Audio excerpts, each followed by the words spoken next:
句話如何的開始，如何的啟齒，無人知曉的心意。很想繼續去遊這花園，來來回編織成故事。想知我們如在櫻花都散落時，又會否剛好的中意？讓我寫上我們的詩，如可以。但是你不寫我的小故事，留下我不寫你的詩，以後遺憾沒。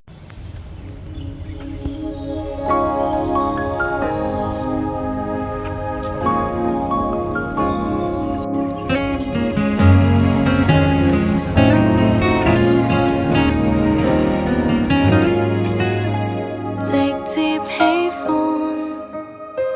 直接討厭，無意為人家改變，相戀對象仍難免，別再兜圈，含糊不確定太倦，要走爽快說，無力猜十遍，請你行直線，沒有轉彎最直接的我，最憎秘密太多，不想揀中哪一個，不忠於我，願你難合作便離座，別再轉彎偏直接的我，你敢偷約他就無謂閃躲，昂然離開有毒的你，都不想哭的是我。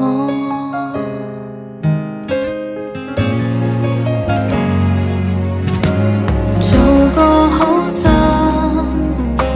直說一次，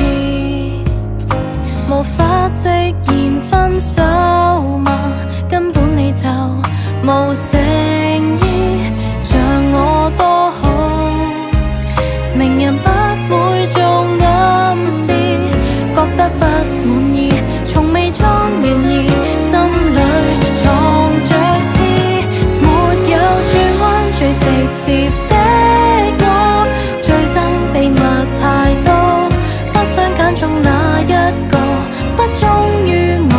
如你難合作便離座，別再轉彎偏直接的我，你敢偷約他就無謂閃躲，昂然離開有毒的你，都不想哭的是我。過去害怕晚空劈着淚，沒人陪伴我，但強迫自強也不錯，別再轉彎，這是你的錯，這刻你認了麼？可惜這最美的圖一經篤破，無法原諒你像最初，自細已知愛直接的我，要守護誠實